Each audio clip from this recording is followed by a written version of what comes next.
জয় গুরু।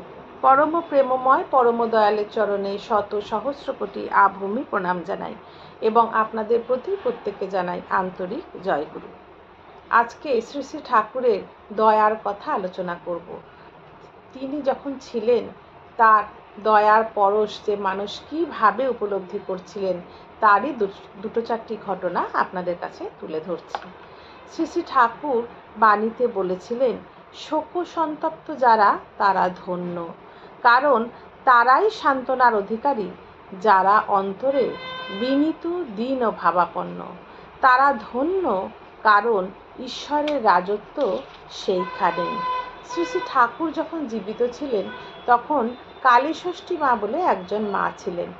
সেই কালীষষ্ঠী মা ছিলেন সেবিকা এবং তার স্বামী যখন মারা যান, স্বামী মারা যাবার পর শ্রী শ্রী ঠাকুরের কাছে এসে শোকে বিহ্বল হয়ে কান্নায় ভেঙে পড়লেন।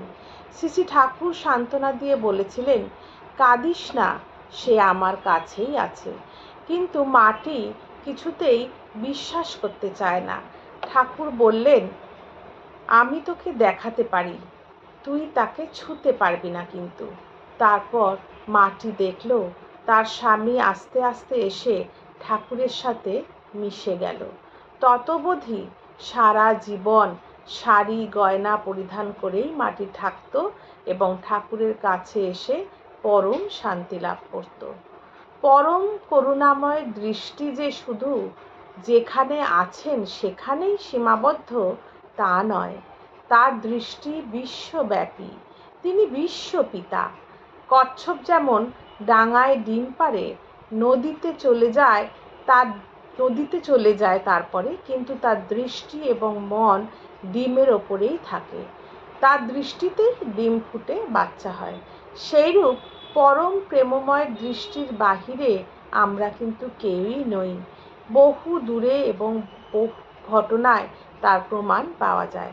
দেখা গেছে হাজার হাজার মা ও দাদারা নানা সমস্যায় জর্জরিত হয়ে হে দয়াল, হে দয়াল বলে ডাকে।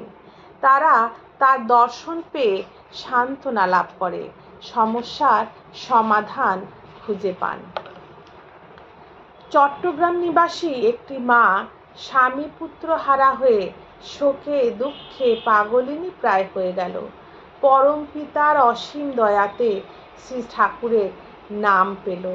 নাম করতে করতে সে স্বামী শোক পুত্র শোক ভুলে গেল, পরম আনন্দ ও শান্তি লাভ করল। তার দিব্য চেতনায় উন্মেষ হলো যে ঠাকুরই শাশ্বত সত্য, তার নামই একমাত্র সত্য। তাই তিনি বাকি জীবন ঠাকুর সেবায় আত্মোৎসর্গ করে নিত্য ইষ্ট সেবায় যজন যাজন ইষ্টভীতি পরায়ণ হয়ে শান্তিতে জীবন যাপন করলেন। এখন তার দুঃখ, তার স্বামী পুত্র যদি ঠাকুরের নাম পেত তাহলে তারা হয়তো অকালে মারা যেত না এবং তাদের জীবনও হয়তো সার্থক হতো। লক্ষ লক্ষ সন্তানদের ওপর তার কৃপাদৃষ্টি সমানভাবেই বর্ষিত হয়েছে। শ্রী শ্রী ঠাকুরের দৃষ্টি লক্ষ মাইল দূরেও আছে। তার নিদর্শন হাজার হাজার ঘটনাতে প্রকাশ পেয়েছে।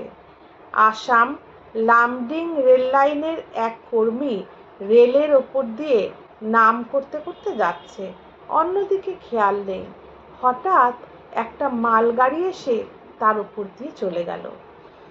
সেই সময় তার মনে হলো কে যেন তাকে ধাক্কা দিয়ে রেল লাইনের মাঝখানে ফেলে দিল। সে উঠে দেখে শটান হয়ে সে লাইনের মাঝখানে পড়ে আছে।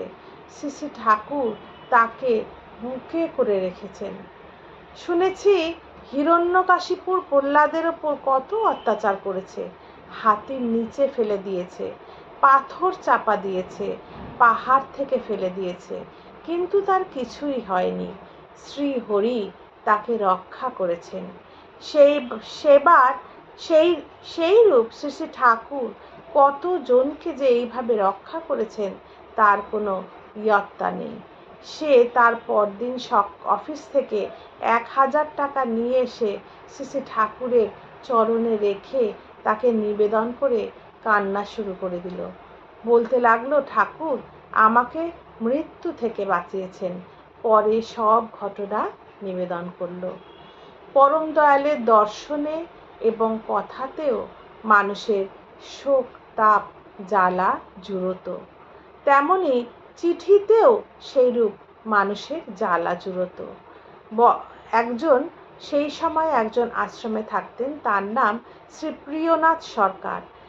তার দাদার প্রতি খুব আকর্ষণ ছিল। দাদা মারা যাবার পর তার খাওয়া দাওয়া প্রায় বন্ধ হয়ে গেল।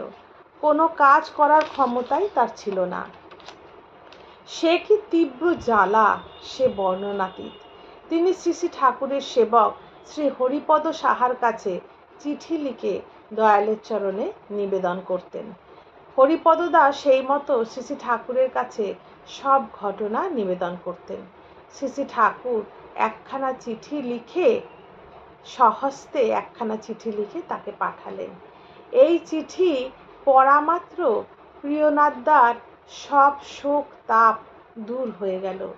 যে কোনো সমস্যার কথা দয়ালের কাছে নিবেদন করার পর অতি সহজেই সব সমস্যার সমাধান হয়েছে। তাই পরম দয়াল সকলের কাছেই কল্পতরু। আজ এতখানি থাক। সবাই সুস্থ থাকবেন, আনন্দে থাকবেন। জয় গুরু। বন্দে পুরুষোত্তম।